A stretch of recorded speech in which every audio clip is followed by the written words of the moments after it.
The world gave me two things on my 18th birthday: a black trash bag containing everything I own, and a legal document that felt like a cosmic joke. It was March, the kind of March in upstate New York where the sky is the color of dishwater and the slush on the ground has forgotten what it feels like to be snow. I stood on the cracked concrete steps of the Northwood Youth Group home, the place that had been my holding cell for the last 6 years, and felt the cold seep through the worn soles of my sneakers. The door clicked shut behind me, not with a bang, but with a quiet, final little sound. The sound of an account being closed. The sound of a file being archived. The sound of a system washing its hands of another aging out kid who was now officially someone else's problem. I was officially an adult, officially homeless, officially on my own. My caseworker, a perpetually exhausted woman named Ms. Margaret Holland, had handed me the trash bag and a manila envelope on her way out to her next appointment. Her movements were mechanical, practiced. She'd done this before. She'd do it again next month with some other kid. "Happy birthday, Ethan," she'd said, her voice flat as if she were reading a grocery list. "Your final disbursement is in there, $250. She tapped the envelope with one ragged fingernail. "And this? It's from the county probate office, something your grandfather left you." I hadn't seen my grandfather since I was 9 years old. He died a year before my parents did a detail that always felt like a cruel backward punchline, like the universe was warming up, practicing its aim before it took the real shot. I clutched the thin envelope, the paper already growing damp in the freezing mist that passed for weather in this part of the state. Inside the group home, through the wire mesh window of the common room, I could see my sister, Sophie. She was 12 years old. Her face was pressed against the glass, her breath fogging the pain in small, desperate clouds. Her expression was a perfect, heartbreaking mirror of my own fear. We couldn't say goodbye. Not properly. It was a rule. No prolonged emotional displays. They were disruptive to the routine. They upset the other residents. They made transitions harder, so we just looked at each other. Her small hand was flat against the glass, fingers spread like a starfish. I wanted to put my own hand against it, palm to palm, the way they do in movies when someone visits someone else in prison. But I was already on the other side of the wall. I was out. She was still in. That single pane of glass felt like 100 miles of empty highway. The trash bag was light, a few pairs of jeans, some t-shirts worn so thin you could see through them in the right light, a battered paperback copy of a book my mother used to read to me before bed, and a framed photograph. The photo was the only thing I had that felt truly mine. It showed the four of us, Mom, Dad, Sophie, and me, at a county fair 7 years ago. All of us squinting into the sun, cotton candy in hand, genuinely happy. My grandfather was in the background of the shot, a tall, quiet man with kind eyes holding an extra cone of spun sugar for Sophie. $250. It was supposed to be my start, my launch into the world of self-sufficiency and adult responsibility. It felt like enough money to starve slowly, but not enough to actually live. I walked away from Northwood without looking back, because if I looked back, I knew I would see Sophie's face, and if I saw Sophie's face, I wouldn't be able to take another step. I'd just stand there in the freezing drizzle until I froze to the sidewalk and became part of the landscape. The bus station was a 10-block walk. The wind cut through my thin jacket like it had a personal vendetta. Every gust felt deliberate, targeted. I sat on a hard plastic bench inside the station, the air thick with the smell of industrial disinfectant and quiet human despair. I opened the manila envelope. Inside was a letter from a lawyer I'd never heard of, a Mr. Silas Brennan from a town called Ashford Falls, somewhere deep in the Catskill Mountains. The letter was dense with legal jargon, the kind of language designed to make simple things sound impossibly complicated. But I pieced it together, reading it 3 times to make sure I understood. My grandfather, William Cross, had left me something in his will. It wasn't money, it was a property. Specifically, Lot 7B, a 2.5-acre parcel of unincorporated land in the mountains. The letter stated that to claim the deed, I had to appear in person at Mr. Brennan's office and pay the outstanding property taxes and transfer fee. The total came to $5. $5 for 2.5 acres of land. It had to be a mistake, or a cruel joke. Land wasn't $5. A greasy slice of pizza at the station kiosk was almost $5. I read the line again, my finger tracing under the words like I was back in 2nd grade learning to sound out sentences. Upon receipt of the $5 settlement for arrears and fees, The deed for parcel 7B will be transferred to your name. There was a grainy, photocopied satellite image attached. It showed a square of smudgy gray surrounded by darker gray. A single structure was visible, a long, curved shape like a metal loaf of bread dropped in the middle of the woods. A Quonset hut. I'd seen pictures of them in history books. Rusted semicircular buildings from some old war, repurposed as barns or workshops or storage sheds. This one looked abandoned, forgotten, a piece of junk on a piece of worthless land. Maybe that's why it was $5. Maybe it was a liability. Maybe the land was contaminated. Maybe it was on the side of a cliff. Maybe the whole thing would collapse the first time someone sneezed near it. My first instinct was to throw the letter away. It was a distraction. I needed a plan. I needed a room somewhere, a way to start saving money so I could eventually somehow fight for Sophie. The state didn't care about keeping siblings together if one of them aged out. I was on my own and she was on a clock. In 6 years, she'd be standing on those same steps with her own trash bag, her own $250, her own impossible future. The thought was a physical pain, a tightening in my chest that made it hard to breathe. But the letter wouldn't leave my mind. $5. It was less than 3 hours of work at a minimum wage job. It was nothing. It was a risk, sure, but what was the alternative? Spending my $250 on a week in a grimy motel room before ending up in a shelter anyway. The idea of owning something, anything, even a patch of dirt with a rusted metal can on it, was a tiny seed of an idea that started to grow in the barren soil of my fear. It was a destination, a place to go that wasn't a shelter or a street corner or the bottom of a bottle. I looked at the photograph of my family. My grandfather was barely visible in the background, but I could see him clearly in my memory. A tall, quiet man who smelled of sawdust and pipe tobacco. He taught me how to tie a proper bowline knot when I was 8, how to read a compass, how to measure twice and cut once. He was a carpenter, a man who built things with his hands. He wasn't the kind of man who played cruel jokes on his grandchildren. There had to be a reason. My bus was being called over the crackling intercom. It was heading south toward the city, toward the shelters, and the anonymous brutal grind that Ms. Holland had warned me about in her flat, affectless voice. On a different platform, another bus was idling, its destination sign lit up with a series of small town names.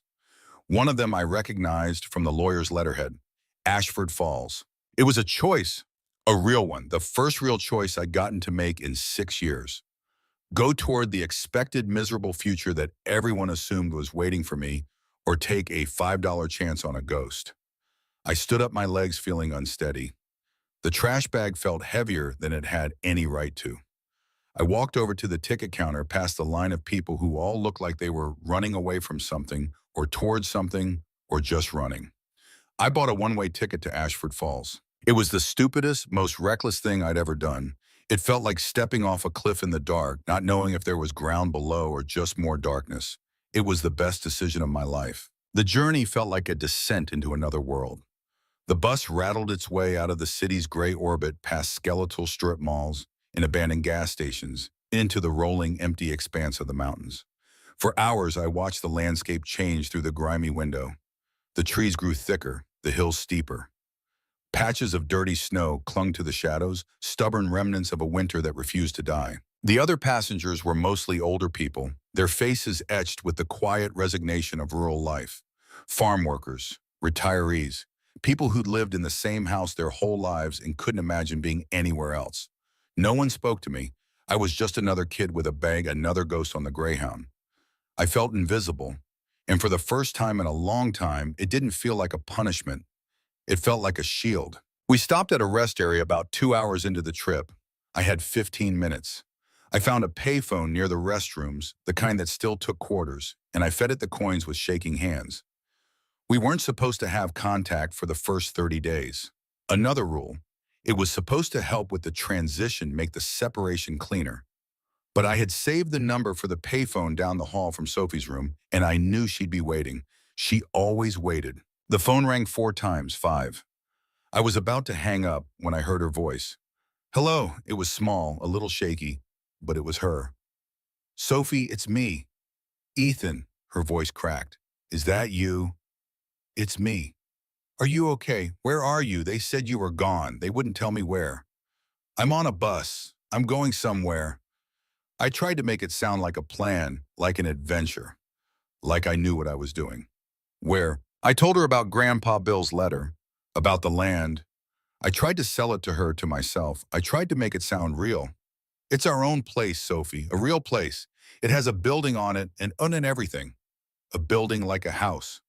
Sort of, I hedged. It's sturdy, made of metal. There was a pause. I could hear her thinking, trying to picture it in her mind. Does it have a roof? I couldn't help it. I laughed. It came out wrong, halfway between a laugh and something that hurt. Yeah, it's pretty much all roof. Is it far? Yeah, it's far, but I'm going to fix it up. I'm going to make it a home. A real home. And then I'm going to come for you. I promise. It was a wild, impossible promise, and we both knew it. I was 18 with $200 left and a worthless deed to a piece of land I'd never seen. The legal battle to get custody of a sibling was a mountain I couldn't even see the base of. But I had to say it. She had to hear it. I know, she whispered. Be safe, Ethan. You too, Sophie. I love you. I love you too. The line went dead.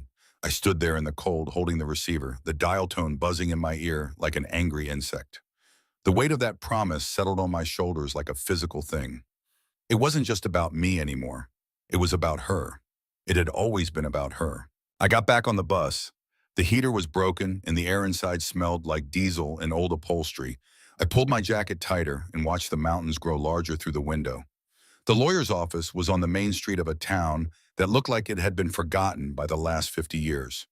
The buildings were brick and stone, their signs faded by decades of sun and snow. A hardware store, a diner, a post office. Everything closed early. Everything moved slow. Mr. Silas Brennan's office was above the post office, up a narrow flight of stairs that creaked under my weight. The door had his name painted on the frosted glass in gold letters that were flaking away at the edges. Inside the office smelled of old paper and furniture polish. There were floor-to-ceiling bookshelves crammed with leather-bound volumes that looked like they hadn't been touched in years. A desk sat in front of a window that looked out over the empty main street. Behind the desk sat a man who matched his surroundings perfectly. He was old, 70, maybe older. He had a neatly trimmed white beard and glasses perched on the end of his nose. He looked up when I walked in, his gaze neutral, unreadable. Mr. Cross, he said. His voice was a dry rustle, like papers being shuffled. You came. I did. I set my trash bag down by the door. It looked pathetic in the dignified space. I pulled out a crumpled $5 bill from my pocket and placed it on his polished mahogany desk. He didn't look at it. He slid a thick stack of papers toward me. The deed to parcel 7B as stipulated in your grandfather's will. Sign here and here. He pointed with a bony finger at two places marked with small red X's. I signed where he indicated. My hand shook slightly. My signature looked like a child's scrawl, all wrong angles and uncertain lines. Now, he said, leaning back in his leather chair, which groaned in protest, let's talk about the reality of your situation. I waited. Your grandfather bought that land 30 years ago. It was cheap then, and it's not worth much more now. It has no road access, no well, no septic system, no power lines. It is for all intents and purposes a piece of wilderness with a derelict military surplus hut on it. He paused, watching my face. Why did he leave it to me? Your grandfather was a sentimental man, Mr. Cross. He was also a very private one. He never told me his specific intentions. He just made it very clear that on your 18th birthday, the property was to be offered to you and only you for the sum of the outstanding taxes. If you declined, it would be absorbed by the state. He paused again, his fingers steepled under his chin. However, there is another option. I received an inquiry about the property last week. A developer part of a larger limited liability company is buying up land in that area. They are prepared to offer you $5,000 for it, as is. My breath caught in my throat. $5,000. It was a fortune. It was more money than I'd ever seen in my life. It was a security deposit on an apartment. It was first and last month's rent. It was a lawyer's retainer to start the most impossible fight for Sophie.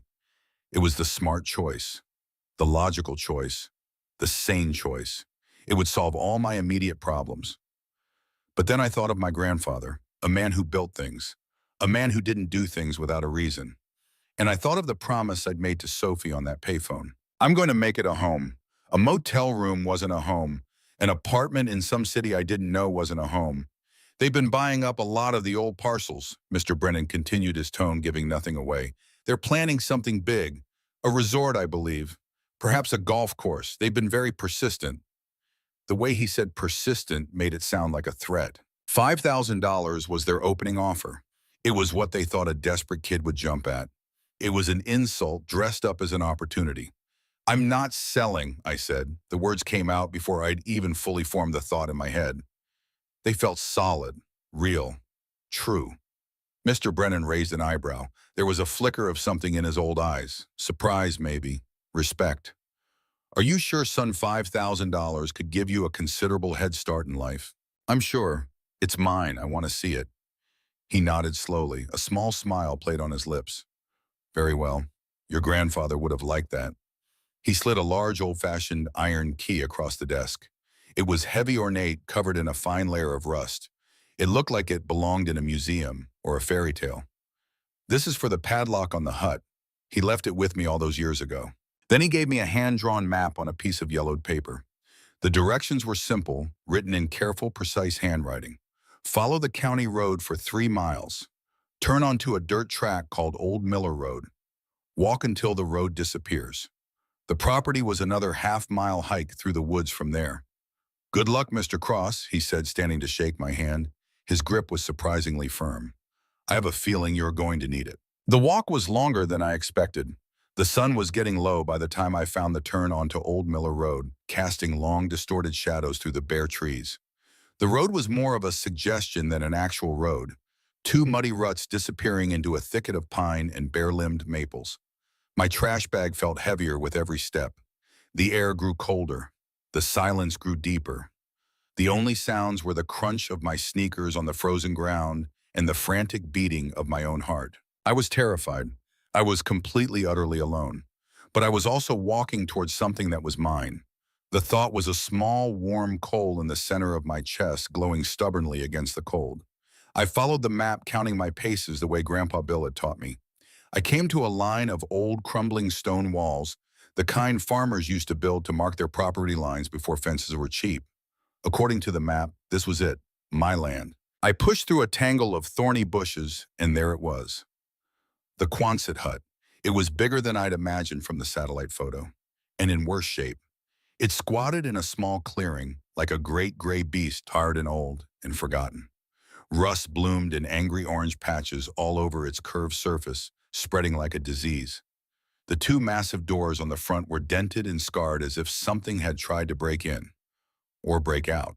Weeds and small saplings grew right up to its edges, the forest slowly trying to reclaim what had been taken from it. It didn't look sturdy. It looked defeated. My heart sank. This wasn't a home. This wasn't even a shelter. This was a tomb, a rusted, forgotten tomb in the middle of nowhere. I walked around it slowly, the ground soft and spongy beneath my feet. A few small, grimy windows were set high up on the sides, too high to see through without a ladder.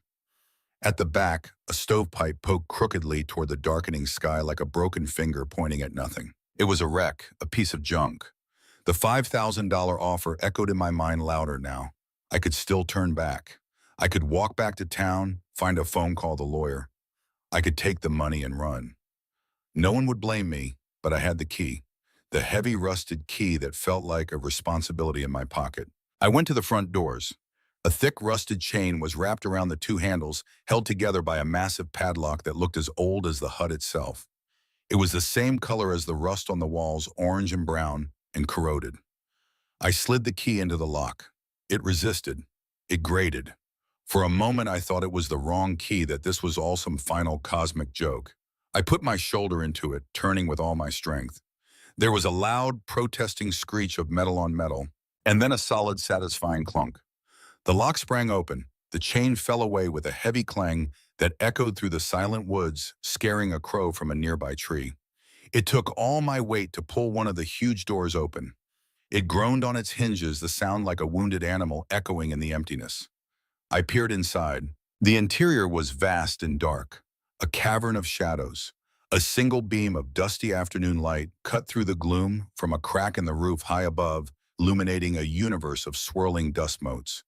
The air was thick and musty, the smell of damp earth and rust, and time itself trapped and compressed and forgotten.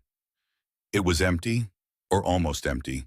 In the center of the huge curved space, sitting directly in that single shaft of dying light, was a small wooden crate. It was just sitting there, waiting. It looked deliberate, placed. My fear gave way to a powerful, prickling curiosity. I left my trash bag by the door and walked toward it, my footsteps echoing in the massive space. The floor was poured concrete, cracked and uneven, stained with decades of moisture and neglect. The crate was old, made of dark weathered wood, with rope handles on the sides. There was no lid. I looked inside. It was filled with old glass jars, the kind people use for canning vegetables and preserves. They were packed carefully in straw, each one sealed with a thick wax lid. At first, I thought it was food. My grandfather ever practical, leaving me provisions. But when I lifted one of the jars, it was too heavy, and the contents weren't peaches or beans or pickles. The jar was filled with tightly rolled bundles of cash. Old bills held together with crumbling rubber bands. I stared at it. My mind refused to process what I was seeing. This had to be fake. Monopoly money. Some kind of mistake. I picked up another jar. Another, they were all the same. Each one packed with money.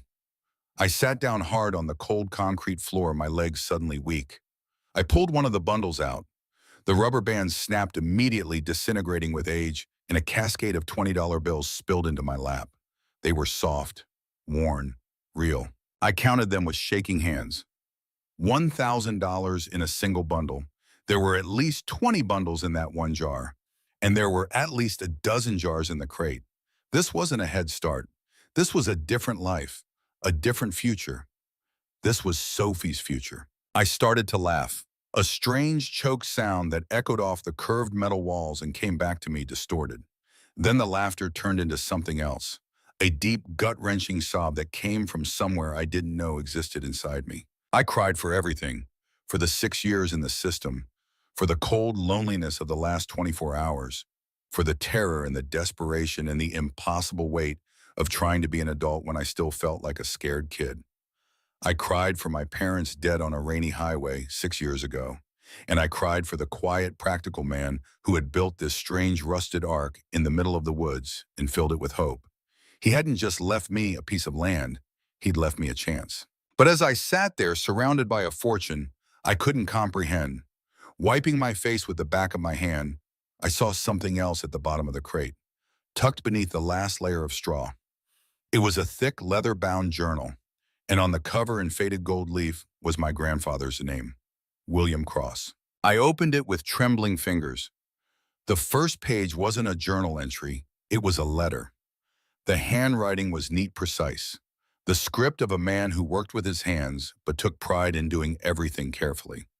It was addressed to me, Ethan. If you are reading this, it means you turned 18. It means you were strong enough to make it this far. And it means you didn't take the easy money. I knew you wouldn't. You have your mother's heart, but you have my stubbornness. That's a good combination. That's a winning combination. This place probably doesn't look like much. The money is for you and Sophie.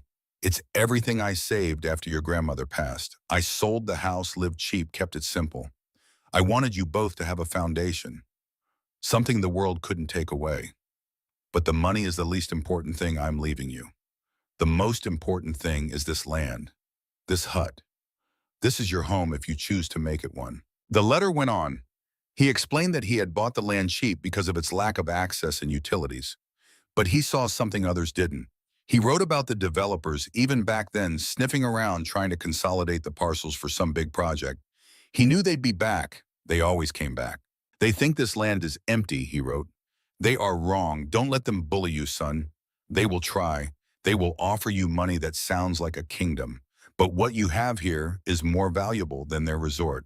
You just have to find it. The last line was underlined twice. The foundation is the key. Everything starts with the foundation. I looked around at the cracked concrete floor beneath me. The foundation. What did he mean? The money was overwhelming, life-changing. But the letter, the mystery, was what truly captured me. This wasn't just a handout. It wasn't charity from beyond the grave. It was a task, a puzzle, left for me by a man I barely knew, but who had clearly known me and loved me very well. I spent my first night in the Quonset hut. I didn't have a sleeping bag, just my thin jacket and the clothes I was wearing. I found a pile of old, musty canvas tarps in a corner and made a makeshift bed on the concrete. I didn't touch the money again. I put the jars back in the crate and slid it into a dark corner, covering it with one of the tarps. It felt dangerous, like a secret that could burn the whole place down if anyone knew about it. The cold was profound. It seeped up from the concrete and down from the metal ceiling. Every gust of wind outside sounded like a giant trying to peel the roof off. I lay there in the dark listening to the sounds of the forest, the hoot of an owl, the rustle of some small creature in the dead leaves, the creak and groan of old metal adjusting to the temperature. I was terrified, but it was a different kind of fear than I had ever known. It wasn't the fear of a group home bully or a caseworker's arbitrary rules or the unpredictable cruelty of the system. It was an elemental fear, the fear of being a small, warm thing in a vast, cold wilderness. And in a strange way, it felt cleaner, more honest. In the morning, I woke up stiff and freezing, but alive. The sun was streaming through the crack in the roof, and the hut was filled with a pale, hopeful light that made the whole space look almost beautiful. I had work to do. Part 2, the foundation. My first priority was survival. I needed food, water, and warmth, in that order. I took $100 from one of the jars. The act felt like a betrayal and a necessity all at once, like stealing from myself. I carefully rolled the bills and tucked them into my front pocket, then covered the crate again and pushed it further into the shadows. The hike back into town was brutal in the morning cold. My breath came out in white clouds. My fingers went numb, even stuffed deep in my jacket pockets. But every step felt purposeful in a way that nothing had felt purposeful in a long time. I wasn't running away, I was moving towards something. The hardware store was on Main Street, sandwiched between the post office and a diner that looked like it hadn't changed since the 1950s. The store smelled of mess and oiled wood, of possibility and practical solutions. An old man with a weathered, friendly face watched me as I wandered the aisles, completely lost. "Help you find something, son?" he asked. His voice was rough but kind. He had the look of someone who'd spent his whole life working with his hands. Calluses on top of calluses. Sun-damaged skin, eyes that had seen things built and things broken. I need a lot of things," I admitted. I told him a half-truth, that I was camping out for a while fixing up an old place. I didn't mention the inheritance or the money or the impossible promise I'd made to my sister. Some things you kept to yourself in small towns. He nodded, not pressing for details. People in small towns, I was learning, had a way of respecting privacy that city people had forgotten. "Name's Hank," he said, extending a rough hand. "Hank Bridger. I own this place." Ethan Cross." "Cross." He said the name slowly, thoughtfully. "Any relation to Bill Cross?" "My grandfather." Something shifted in Hank's expression. Not quite a smile, but a softening around the eyes. "Bill was a good man, helped me build the addition on the back of this store. Oh, must be 25 years ago now. Finest carpenter I ever knew. You got his hands." I looked down at my hands. They were soft, uncalloused. The hands of someone who'd never built anything. "Not yet." "Well," Hank said, "let's see what we can do about that." He helped me pick out the essentials. A good axe with a hickory handle, a bow saw, a heavy-duty tarp to patch the hole in the roof, buckets for carrying water, a propane camp stove and 2 canisters of fuel, and a sleeping bag thick and warm, rated for below freezing. "You're going to want work gloves," he said, pulling a pair off a hook. "Trust me on that, and this." He handed me a first aid kit. "Always keep one handy when you're working alone." At the register, he tallied everything up, then subtracted 20%. "Call it a welcome to the neighborhood gift," he said when I started to protest. "Your grandfather would have done the same for my grandson." I wanted to tell him that his kindness meant more than he knew, that I'd been living in a world where nobody gave anything without expecting something back, that this small gesture of faith in a stranger made me want to be the kind of person who deserved it. Instead, I just said thank you. I bought groceries at the small market next door. Canned soup, bread, peanut butter, instant coffee. Simple things that felt like luxuries. The cashier was a tired-looking woman who didn't make eye contact and didn't ask questions. I paid with 2 of my 20s and pocketed the change. The walk back to the hut was harder laden with supplies. The bags cut into my hands. My shoulders ached. But every step felt like progress, like I was building something instead of just surviving.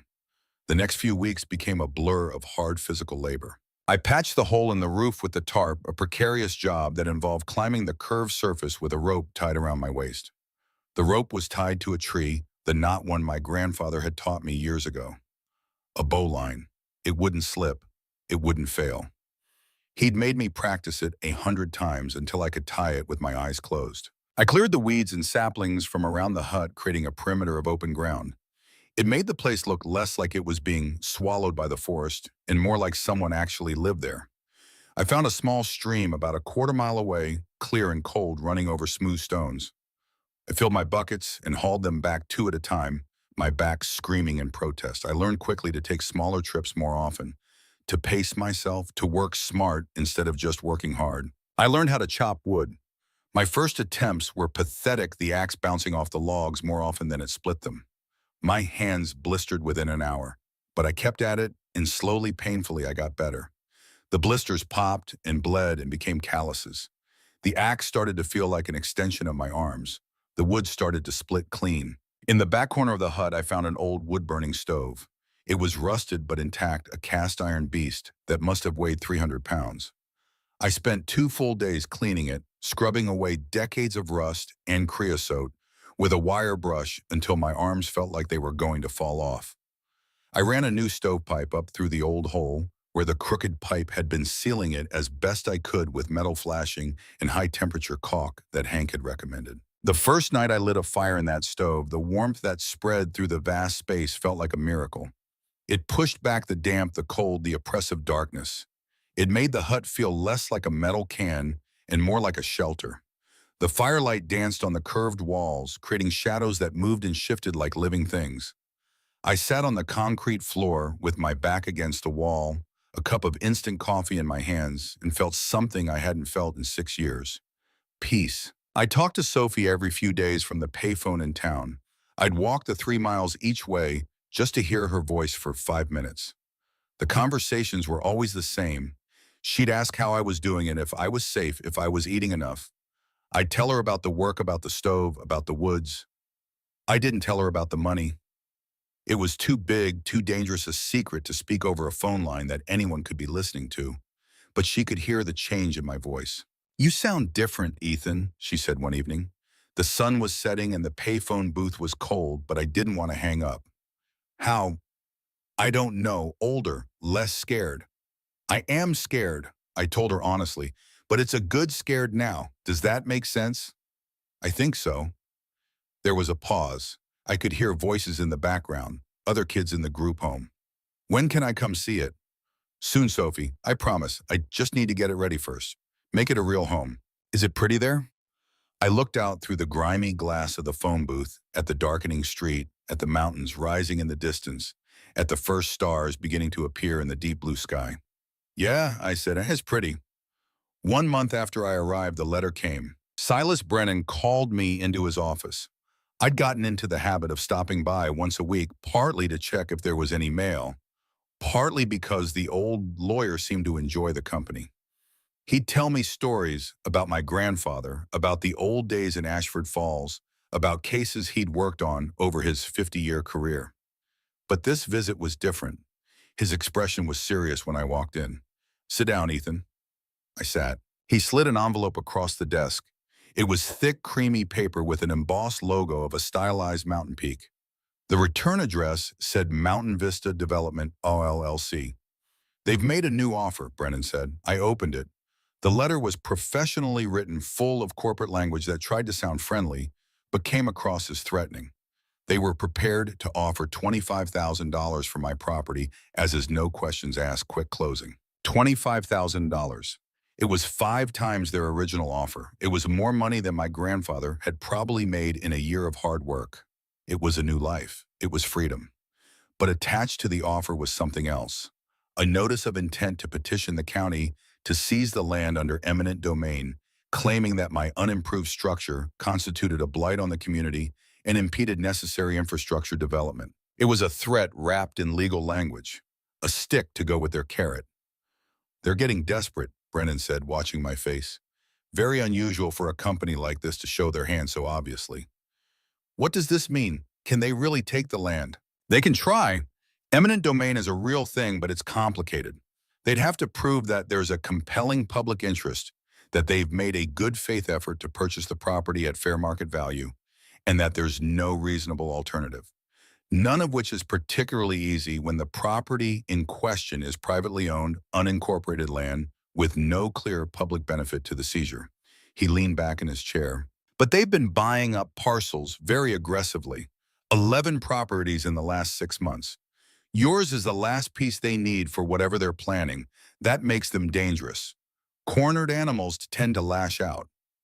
I read the letter again. $25,000 to make all my problems go away. To get Sophie out of that group home immediately. To start over somewhere clean, somewhere with no memories, no ghosts. What did my grandfather mean? I asked, pushing the letter aside. He wrote that the foundation was the key. Brennan took off his glasses and polished them with a handkerchief, taking his time. I don't know for sure. Thomas was, as I said, a private man, but I know he was a master carpenter and a stonemason before that. He worked on some of the big dam projects in this state back in the 60s. The Cannonsville Reservoir, the Papacton. He knew geology. He knew how to read land the way most people read books. He put his glasses back on. If he said the foundation was important, he meant it literally. I went back to the hut with that thought buzzing in my head like an angry wasp. The foundation, the poured concrete floor. It was cracked and uneven in places, stained by decades of moisture, but mostly it was just a huge gray slab. I spent the next day on my hands and knees examining every inch of it. I swept it clean of dust and dirt, running my hands over the rough surface, looking for anything unusual. Anything that might explain what my grandfather meant. In the far back corner, partially hidden by the wood stove I had installed, I found it. It wasn't a crack. It was a line. A perfectly straight, deliberate line cut into the concrete, forming a large square about 4 feet by 4 feet. It was a seam, a joint, something intentional, a trap door. My heart hammered against my ribs as I tried to find a way to lift it. There were no handles, no rings, nothing to grab onto. It was perfectly flush with the surrounding concrete. For an hour, I pried at it with screwdrivers and pry bars, accomplishing nothing except skinned knuckles and frustration. Then I realized it was a counterweight system. I had to press down on one edge to make the opposite edge rise. I found a long timber, probably an old roof beam, and used it as a lever. I positioned it carefully, put all my weight on it, and pushed down. There was a low, grinding groan of stone on stone. The massive concrete slab tilted upward, revealing a dark square hole in the foundation. A ladder made of iron rebar led down into the blackness. The air that rose up smelled of cold stone and deep earth. A cellar, a hidden room beneath the hut. I grabbed my flashlight and descended. The space below was small and surprisingly dry.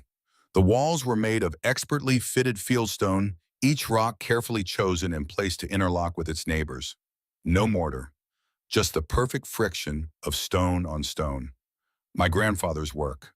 I could see his hand in every placement, every angle. In the center of the cellar on a low stone pedestal was a heavy metal lockbox. Next to it was another glass jar, this one larger, sealed carefully to protect its contents from moisture. Inside the jar was a letter. I opened it with shaking hands. The paper was crisp, well preserved. The handwriting was the same careful script as before. Ethan, it began. If you found this, you were paying attention. Good man, I built this hut for a reason, not just to hide the money, not just to give you a roof. I built it on this exact spot for what's underneath it. When I was a young man, I worked on a geological survey team for the state of New York. We mapped this entire region for water resources and mineral deposits. Most of it is shale and granite, worthless for anything except building stone. But there's a vein of something else that runs under this ridge. A deep aquifer, one of the largest and purest underground water sources in the entire state. Spring water that's been filtering through limestone for thousands of years. The kind of water people would pay good money for if they knew it existed. The survey was buried, classified by the state to prevent a water rush the same way they used to prevent gold rushes. Too many people fighting over resources leads to violence and chaos. Better to keep it quiet. But I never forgot the location. This land sits directly on top of the main reservoir. When I bought this parcel, the water rights were never separated from the deed because no one knew there was anything to separate. You don't just own 2.5 acres of land, son. You own the water underneath it, all of it. Those developers aren't building a resort and a golf course without a massive private water source. They can't. The county water system can't support a project that size. They know about the aquifer, or they've figured it out, and they're trying to consolidate all the land on top of it. They're trying to steal it from you for $25,000. Don't let them. I sat down hard on the cold stone floor of the cellar. The letter shook in my hands. Water. The developers weren't after my worthless piece of land. They were after what was underneath it, a resource worth millions, maybe tens of millions, and they were trying to buy it from an ignorant kid for the price of a used car. The lockbox contained the proof. Copies of the original geological surveys with my grandfather's name on them. Water table maps showing the aquifer running directly beneath this parcel. And a carefully documented legal opinion that he'd commissioned 30 years ago from a water rights specialist in Albany, confirming that the owner of Parcel 7B controlled access to the aquifer. He'd been planning this for 3 decades. He'd built a fortress to protect a secret, and then he'd left it to me with a trail of breadcrumbs, trusting that I was smart enough to follow them. The anger hit me first, a hot white rage that made my hands shake and my vision narrow. These people, this faceless corporation, had looked at me and seen an easy mark, an orphan kid they could crush with threats and lowball offers. They'd underestimated me. They'd underestimated my grandfather. I went back to Silas Brennan the next day and laid the contents of the lockbox on his desk. He read through the documents slowly, his eyes widening behind his glasses.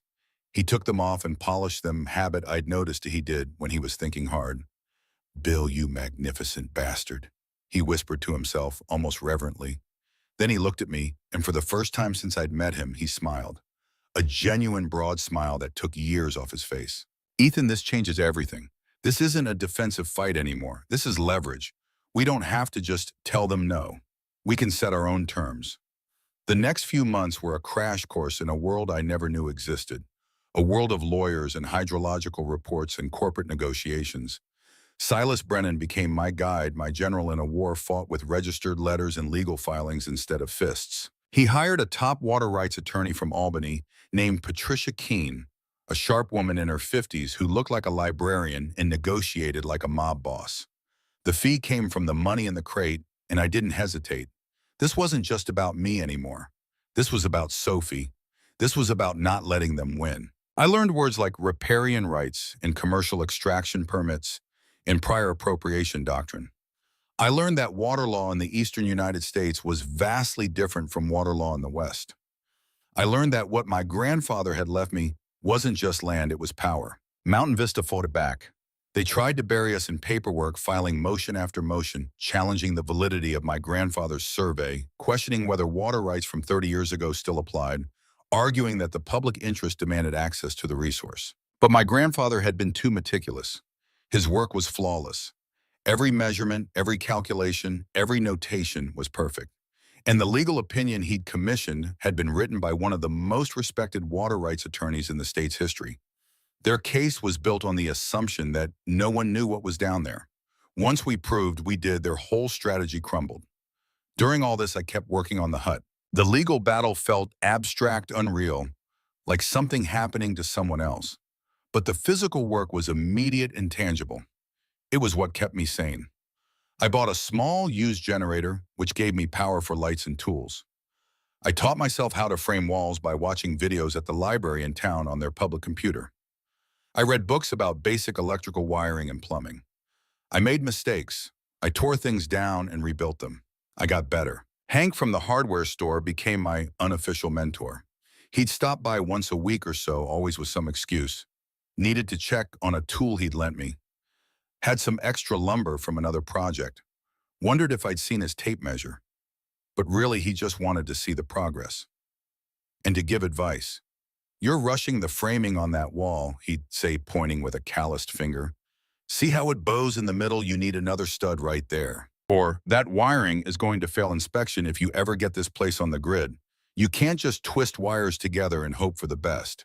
Let me show you how to do a proper junction box. He never made me feel stupid. He just showed me the right way and then watched as I did it again correctly. Slowly, painstakingly, the metal shell began to transform into something that resembled a home. I built a small bedroom for myself in one corner, framing it with 2x4s and insulating it with pink fiberglass that made me itch for days. I built a larger bedroom for Sophie even though I didn't know when or if she'd ever get to use it. It had a window that looked out toward the mountains. I framed a space for a kitchen and another for a bathroom, even though I didn't have running water yet, and the idea of indoor plumbing seemed impossibly far away. I found old wooden planks in a collapsed barn about 2 miles away and spent weeks hauling them back a few at a time. I sanded them by hand until my shoulders ached and my fingers were numb, transforming them into warm, smooth floorboards that covered the cold concrete. The Quonset hut was no longer a cold, empty cavern. It was taking shape. It was becoming ours. The community slowly started to notice. People in town would ask me how the project was coming. They'd heard the rumors, of course. Small towns are like that. The city developers trying to push out the kid fixing up old Bill Cross's place. The lawyers from Albany coming and going. The registered letters piling up at the post office. And small towns have their own immune system. They don't always take kindly to outsiders trying to throw their weight around. A retired electrician named Silas Garrett showed up one morning with his toolbox and spent 3 hours showing me how to properly ground my wiring and install breaker boxes that wouldn't burn the place down. "Can't have Bill Cross's grandson electrocuting himself," he said gruffly.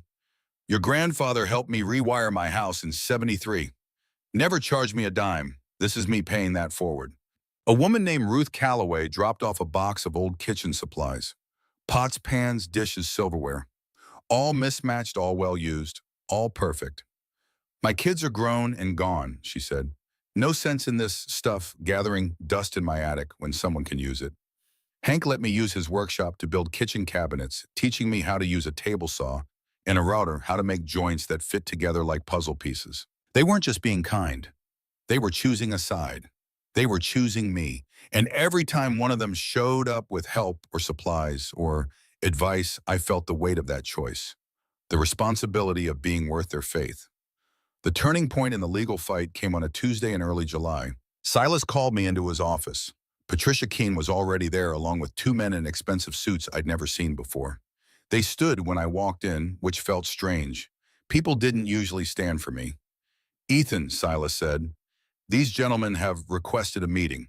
This is Robert Hansen and James Vickers, attorneys for Mountain Vista Development." We shook hands. Their grips were firm but not aggressive, professional. "And this," Silas continued, as another man walked through the door, "is Curtis Ashford." Curtis Ashford didn't look like what I'd expected. He wasn't wearing a suit. He had on an expensive-looking flannel shirt and worn jeans and boots that probably cost more than everything I own. He was maybe 45 with graying hair and a weathered face that suggested he'd spent time outdoors, not just in boardrooms. He looked at me with genuine curiosity. "Ethan Cross," he said, extending his hand. "I wanted to meet the young man who outsmarted my entire legal team." His handshake was strong. His eyes were sharp. "Mr. Ashford," I said, "please call me Curtis." He sat down without being invited, the kind of confidence that comes from always being in charge. "Do you mind if I tell you a story before we get down to business?" I shrugged. "It's your meeting." "I grew up in the foster system," he said, "Minnesota, bounced around from family to family until I aged out at 18 with nothing but a garbage bag and a social worker who couldn't wait to close my file." I went still. "I see that look," he continued. "Yeah, we're not so different, you and me. I built this company from nothing. Took me 25 years. I see myself in you, kid, that fire, that stubborn refusal to quit." Curtis Ashford leaned back in his chair, studying me with an intensity that made me want to look away. But I held his gaze. "Can I tell you something off the record?" he said, waving his lawyers out of the room. They hesitated, but he gave them a look that said this wasn't a request. When we were alone, just Curtis, Silas, Patricia, and me, his whole demeanor shifted. "I told you I grew up in the system. Minnesota, like I said. But what I didn't tell you is why I'm really here." He pulled out his wallet and extracted a worn photograph. A young boy, maybe 7, standing in front of a group home with the same hollow eyes I'd seen in mirrors for 6 years. "That's me, 30 years ago. I aged out with nothing. Made my first million by 25 mostly through luck and being willing to work 80-hour weeks. Built this company because I swore I'd never be that powerless kid again. He slid the photo across the table. When my team told me some 18-year-old was blocking our entire project, I was ready to crush you. That's what I do. That's how I survived. He paused. Then I read your file. Read about your sister. Read about what you've been doing here for 6 months. Curtis stood and walked to the window, his back to us. I had a sister too, Melissa, 3 years younger than me. We got separated when I was 16. Different homes, different counties. I promised her I'd come back for her when I aged out. His voice went quiet. By the time I had the money and the lawyers, she'd already disappeared into the system. Emancipated at 18, moved to California, cut all contact. I found her 10 years later. She wanted nothing to do with me, said I'd abandoned her. He turned back and his eyes were red. So when I look at you, kid, I don't see an obstacle. I see the version of me that actually kept his promise. The version that didn't let money and ambition turn him into the kind of person who bulldozes families for profit margins. The room was silent. I'm going to accept your proposal, Curtis said. Not because it makes business sense, though it does, but because maybe, just maybe, if I help you keep your promise to Sophie, it'll make up for the one I broke to Melissa. Patricia cleared her throat. Mr. Ashford, we appreciate the personal disclosure, but we need specifics on the lease terms. What followed was 2 hours of intense but respectful negotiation. Curtis's lawyers came back in, and the temperature in the room changed. They fought for every clause, every percentage point, every liability limit. But Curtis overruled them on the big items. The community water trust stayed. The well ownership stayed. The electrical connection stayed. Some things aren't negotiable, he said when his lead attorney protested. The kid's not budging on the trust, and frankly, neither am I. It's good and it's the right thing to do. We settled on an annual lease fee that made my head spin. Enough to support Sophie and me comfortably. Enough to maintain the property. Enough to save for her college. But more than the money, I'd earned something I hadn't expected: Curtis's respect. As we signed the preliminary agreement, he pulled me aside. One piece of advice, Ethan. Don't become me. Don't let the money change you. Keep that foundation your grandfather built. Keep that promise to your sister. Because once you lose that, you lose everything that matters. I won't, I said. Good. He shook my hand one final time. And when Sophie starts college, you call me. I've got a scholarship fund for kids who aged out of the system. She's already on the list. The 3 weeks between signing the agreement and the custody hearing were the longest of my life. Every day felt like a year. Mountain Vista moved fast. The drilling crew showed up within days, their massive rig rumbling down Old Miller Road like some mechanical dinosaur. I watched them work the drill bit, chewing through rock, getting closer to the aquifer my grandfather had mapped 3 decades ago. On the 4th day, they struck water. It erupted from the drill hole with such force that even Dennis, the crew chief with 20 years of experience, stepped back in surprise. Holy hell, he breathed, holding up a sample jar to the light. That's the cleanest water I've seen in my entire career. No sulfur, no minerals, nothing.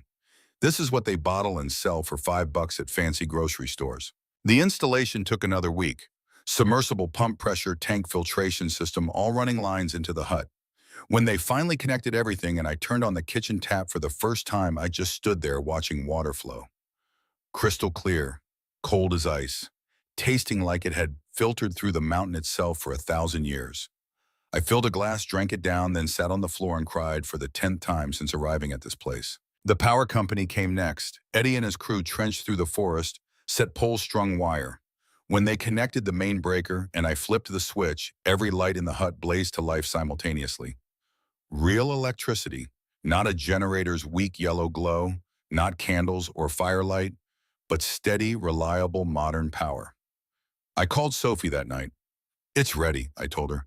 Everything's ready. I'm filing the papers tomorrow. What if they say no? Her voice was so small. Then I appeal. And if that doesn't work, I file again. And again. I'll fight until they have no choice but to say, yes, Sophie, you're my sister. That's not changing. But despite my confident words, fear gnawed at me. I was 18, barely an adult myself. What if the judge saw through my carefully constructed life and saw what I really was? a scared kid who had no idea what he was doing, playing house in the woods, pretending he could raise a 12-year-old girl. The community rallied in ways that humbled me. Ruth showed up with fabric and a sewing machine, spending an entire day making curtains for Sophie's room. Yellow fabric with tiny white flowers. Silas Garrett and his grandson Marcus built furniture with me. A bed frame, a desk, a bookshelf from floor to ceiling. Hank contributed a rocking chair refinished until it gleamed. People I barely knew stopped by with donations. Books, a bicycle, kitchen supplies. Small kindnesses that added up to something huge. A town choosing sides, choosing us, choosing family over bureaucracy. The night before the hearing, I couldn't sleep. I sat on the porch at 3 in the morning, listening to the forest, thinking about my grandfather. He'd planned this moment. 30 years of planning, all leading to this. The money, the water, the foundation. Tools to build a life, but also a test. Would I be strong enough? Smart enough? Stubborn enough? I had to be, because Sophie was counting on me, and I'd made her a promise. The courthouse was in the county seat 40 miles away. Silas drove us in his old Buick, the engine purring smoothly along the highway. I wore the only dress shirt I owned, bought specifically for this occasion with some of the lease money. It felt stiff and uncomfortable, like I was wearing someone else's skin. Nervous, Silas asked. Terrified. Good. Shows you understand what's at stake. The courthouse was an imposing granite building that looked like it had been built to intimidate. Inside, it smelled of floor wax and old wood and the accumulated authority of decades of legal proceedings. We waited in a hallway on hard wooden benches. Other cases were being heard, other families dealing with their own crises. I watched them come and go, trying to read their faces, trying to guess outcomes from expressions. Then I saw her. Sophie came down the hallway with her caseworker, a tired-looking woman in a rumpled suit. Sophie was wearing a blue dress I'd never seen before, probably something donated from the group home's clothing closet. Her hair was pulled back neatly. She looked small and scared and hopeful all at once. When she saw me, her whole face transformed. She didn't run. We weren't supposed to interact before the hearing, but her eyes locked onto mine and I saw everything I needed to see. Hang on, those eyes said. Just a little longer. The courtroom was smaller than I'd imagined. Wood paneling, a raised bench for the judge, a few rows of seats for observers. Hank was there sitting in the back row. Ruth beside him. Silas Garrett and his grandson. Patricia Keene. A half-dozen other faces from Ashford Falls, people who'd taken time off work to come support me. The bailiff called the case. Cross versus the state of New York petition for guardianship. The judge entered and we all stood. She was a woman in her 60s with steel gray hair pulled back in a severe bun. Her nameplate read Honorable Judith Millbrook. She had the kind of face that had seen every tragedy and triumph that humans were capable of and had long since stopped being surprised by any of it. She settled into her chair and read through the petition, taking her time.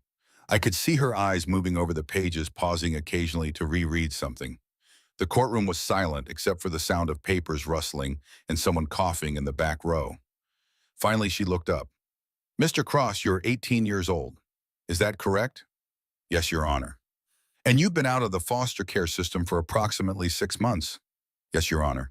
During which time you've acquired property, established a residence, and secured a source of income through a commercial lease agreement. Yes, Your Honor. She looked down at the papers again. I've read the letters of recommendation. Quite a few of them. The common theme seems to be that you're hardworking, responsible, and committed to providing a stable home for your sister. She paused and I held my breath. I've also read the report from the state's child welfare advocate. They have concerns about your age and maturity. They question whether an 18-year-old who himself was recently in state care is equipped to raise a 12-year-old girl. My heart sank. However, she continued, and I felt a flicker of hope. I've been doing this job for 27 years. I've seen a lot of cases, and I've learned that the best predictor of future success isn't age or credentials or even financial stability. It's commitment. It's love. It's the willingness to show up every single day and do the hard work of being family. She looked directly at me. The evidence before me suggests you have that commitment, Mr. Cross, but I need to hear it from you. Why should I grant this petition? Why are you the right person to raise your sister? I stood up. Every eye in the courtroom was on me. Sophie's caseworker looked skeptical. The state's attorney looked bored, but Sophie, sitting in the front row, looked terrified and hopeful in equal measure. Your Honor, I won't pretend I have all the answers. I'm 18.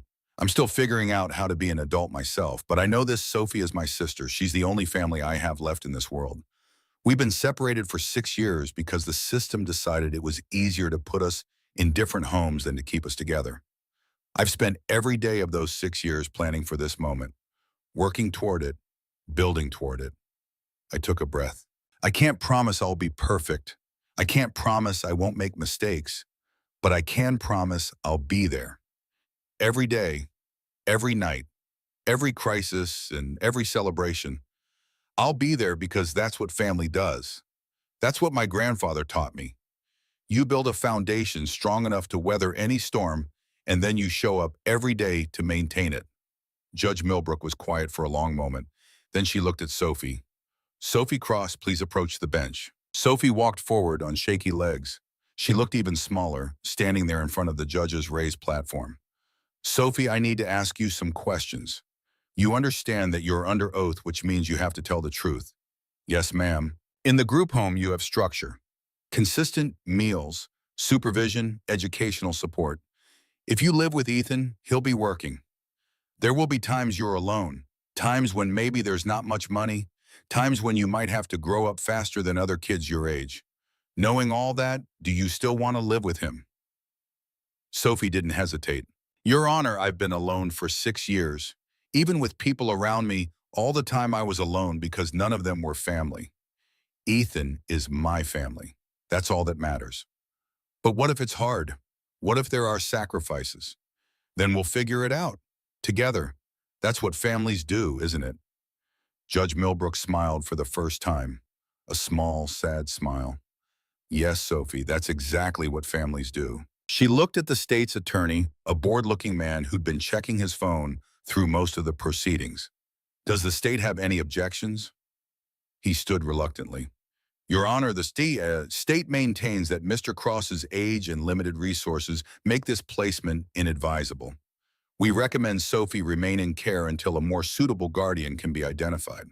More suitable than her own brother who's built a home specifically for her. Your Honor, he's 18. I can read counselor.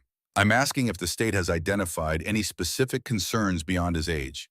Any evidence of instability, substance abuse, criminal history, anything that would make him unsuitable. No, Your Honor, but then I've heard enough. Judge Millbrook removed her glasses and looked at both of us. I've been doing this job for 27 years. I've seen children placed in homes with every advantage, money, education status, and watched them fail. And I've seen children placed in homes with almost nothing succeed beyond anyone's expectations. She picked up her pen. The difference is never the resources. It's always the love, the commitment, the willingness to sacrifice everything for family. She signed the document in front of her. Petition granted. Effective immediately, Ethan William Cross is hereby granted full legal guardianship of his sister, Sophie Marie Cross. The gavel came down, and our life together began. For a moment, I couldn't process what had happened. The words didn't seem real. Then Sophie made a sound, half laugh and half sob, and suddenly she was running toward me, and I was catching her, lifting her off the ground in a hug that squeezed all the air from both our lungs. We did it, she whispered against my shoulder. We really did it. Behind us, I could hear Hank clapping. Ruth was crying. Someone else was cheering. The courtroom dissolved into a celebration that the bailiff had to quiet down with a stern look. But I barely noticed any of it. All I could focus on was the weight of my sister in my arms, solid and real, and finally legally, permanently mine. The paperwork took another hour. Forms to sign, documents to file, copies to make. Sophie stayed glued to my side the entire time, her hand in mine, like she was afraid I'd disappear if she let go for even a second. When we finally walked out of the courthouse into the afternoon sun, she was legally mine to protect and raise and love. My sister, my responsibility, my family. Silas drove us back to Ashford Falls. Sophie squeezed between us in the front seat. She was quiet for the first few miles, just staring out the window at the landscape rolling by. Then she started talking, and it was like 6 months of stored words came tumbling out all at once. She told me about the book she'd been reading about the other girls in the group home, about the caseworker who'd been kind, and the one who'd been cruel, about the dreams she'd had about what our home would look like. Is it really in the mountains? She asked. Really in the mountains. And I have my own room. Your own room with a window that looks out at the forest, and a bookshelf, and a desk, and curtains that Ruth made special for you. Really, really. She went quiet again, processing. Then in a smaller voice, Ethan. Yeah, thank you. Two words that carried the weight of 6 years of separation and fear and loneliness. Two words that meant everything. You don't have to thank me, Sophie. This is what family does. We turned onto Old Miller Road as the sun was starting to set. The dirt track was smoother now. I'd spent a week filling the worst ruts with gravel. The trees cast long shadows across the road. Sophie pressed her face to the window, trying to see everything at once. And then we came around the last bend, and there it was. The Quonset Hut. But it wasn't the rusted, defeated shell I'd first encountered 6 months ago. The metal had been treated and painted a deep forest green. New windows reflected the evening light. The door was solid wood with a brass handle that gleamed. A small porch stretched across the front with two rocking chairs and pots of flowers that Ruth had helped me plant. Smoke curled from the stovepipe. I'd lit a fire that morning before leaving, wanting the house to be warm when we arrived. Sophie's eyes went huge. She didn't speak, just stared. That's it, I said. That's home. Silas pulled the car to a stop. Sophie was out before the engine died, running toward the house. She stopped on the porch, looking back at me with an expression I'd never seen on her face before. Wonder. Pure, uncomplicated wonder. Can I go in, Makain? It's your home, Sophie. You never have to ask. She pushed open the door and stepped inside. I followed, watching her take it all in. The main living space with the wood stove crackling and radiating warmth. The kitchen with its handmade cabinets and the sink with actual running water. The bathroom with a real toilet and shower. The wooden floors that Hank had helped me sand and finish. The electric lights that banished every shadow. And down the short hallway, the two bedrooms. Mine, small and Spartan. And hers. She stood in the doorway of her room, not moving, just staring at everything. The bed with its colorful quilt. The bookshelf already filled with the books Margaret had donated. The desk under the window. The curtains with their cheerful yellow flowers. The rocking chair in the corner. It's really mine. Her voice was barely a whisper. Really yours. She turned to me and the tears that had been threatening all day finally spilled over. You built this. You really built all of this. For us. I knelt down so we were eye level. It's not just a house, Sophie. It's a promise kept. It's a foundation we can build our lives on. It's ours and no one can take it away. She threw her arms around my neck and held on like she'd never let go. Silas left us there as the sun set, promising to check in next week. We stood on the porch and watched his taillights disappear down Old Miller Road. The forest around us was coming alive with evening sounds. Crickets and tree frogs beginning their nightly chorus. An owl calling from somewhere deep in the woods. The wind moving through the pines like a long, slow breath. Sophie took my hand. Is it always this quiet? Pretty much. Good, I was so tired of noise. The group home was always so loud. We went inside and I made dinner. Nothing fancy, just spaghetti with sauce from a jar and garlic bread from the store. But we ate it at the table I built by the light of the lamps I'd wired in the home I'd created with my own two hands. After dinner, Sophie explored every corner of the house while I cleaned up.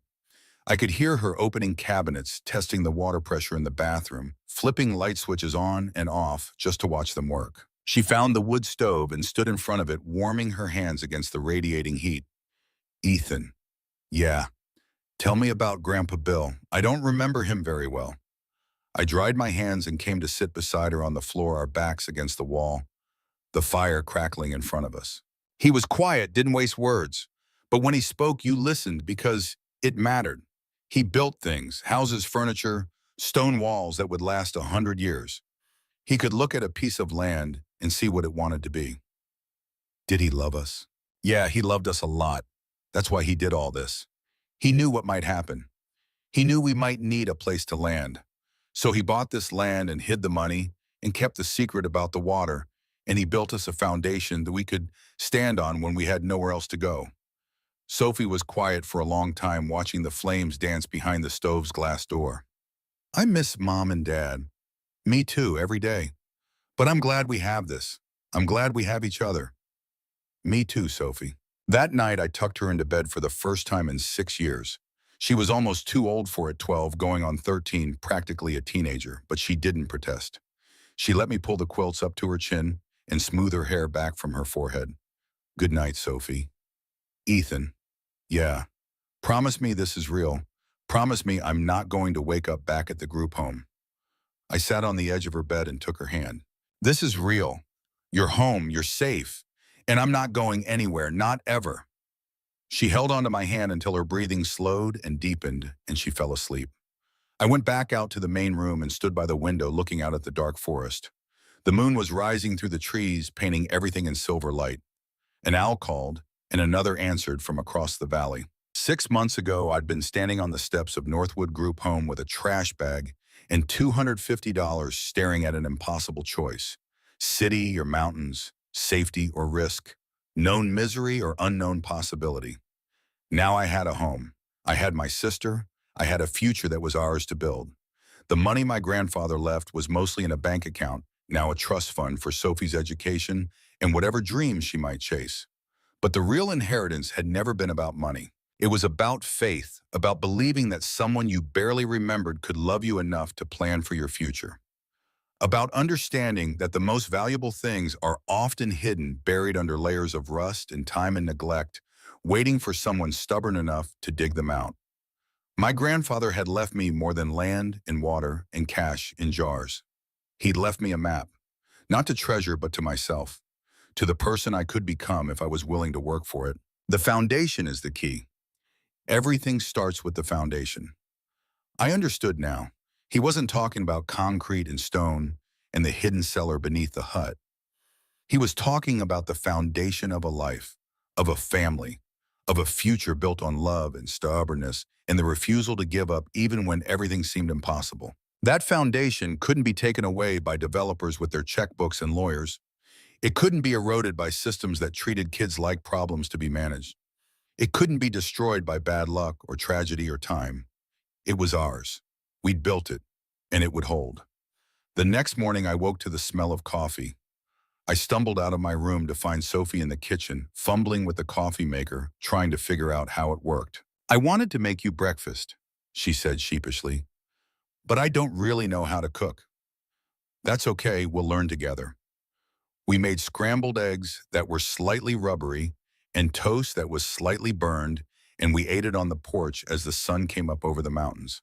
The light filtered through the trees in shafts of gold and amber, and the whole world seemed to be waking up with us. What do we do now? Sophie asked. Now we live. You'll start school in the fall. I've got work lined up with a contractor in the next county learning the carpentry trade properly. We'll fix up the rest of the property. Maybe put in a real garden. Learn how to can vegetables for winter. That sounds normal.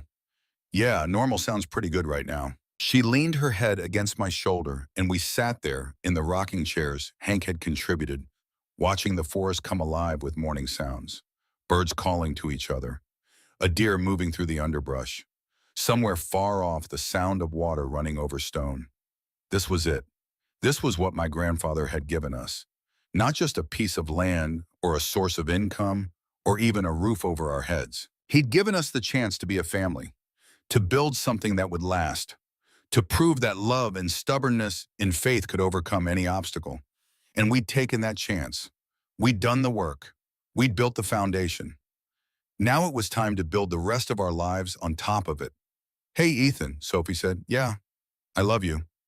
I love you too, Sophie. The sun climbed higher, burning off the morning mist. The day stretched out ahead of us, full of possibility and promise in all the small, beautiful mundanity of ordinary life. We were home, and we were finally truly safe. I woke to silence, the deep, muffled silence that meant snow had fallen during the night.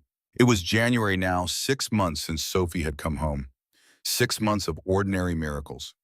Dinners at the table, homework by lamplight, arguments about bedtime, all the small, unremarkable moments that make up a life. I got up and looked out the window. The world had transformed overnight into something from a fairy tale.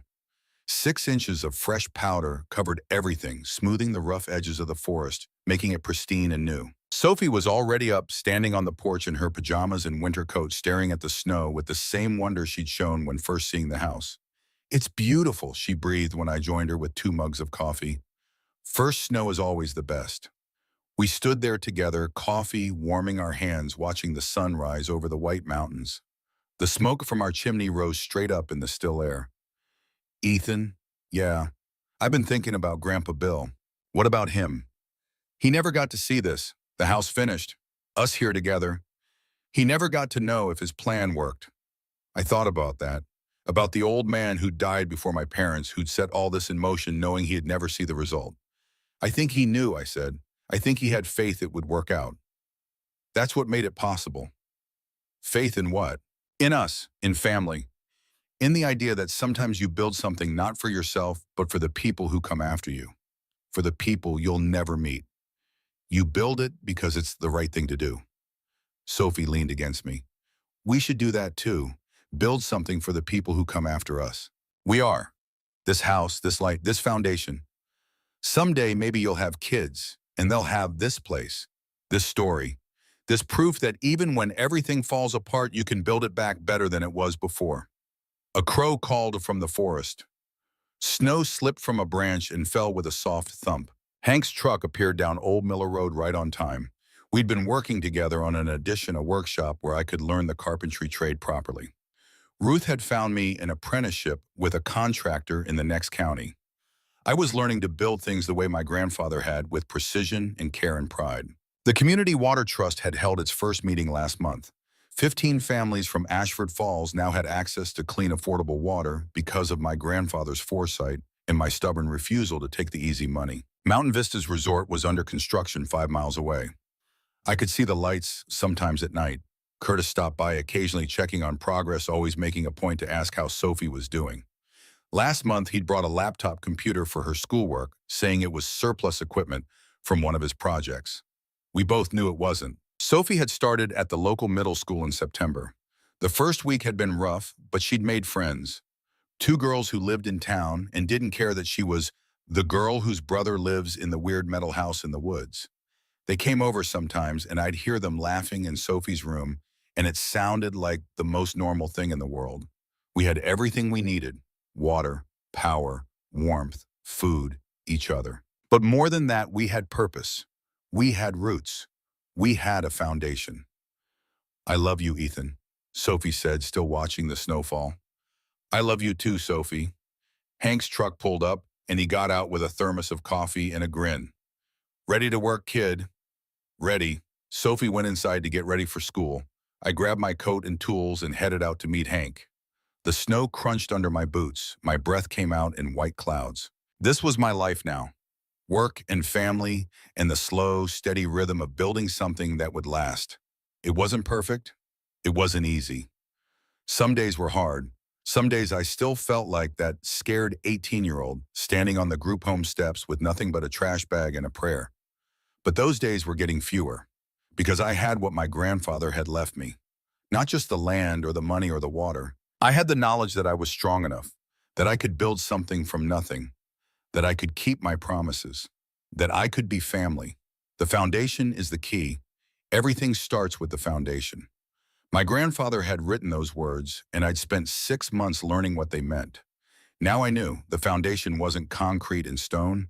It wasn't the hidden cellar or the water beneath the ground. The foundation was love, stubbornness, faith, the refusal to give up even when giving up would be easier. The willingness to build slowly, carefully with your own hands, knowing that what you're building isn't for today, but for tomorrow, and all the tomorrows after that. That foundation couldn't be taken by developers or destroyed by systems or eroded by time. It was ours. We'd built it, and it would hold. I looked back at the house one more time before heading to the workshop. Smoke from the chimney, lights in the windows, Sophie's shadow moving inside. Home. We were home. And we were safe, and we were family, and that was everything.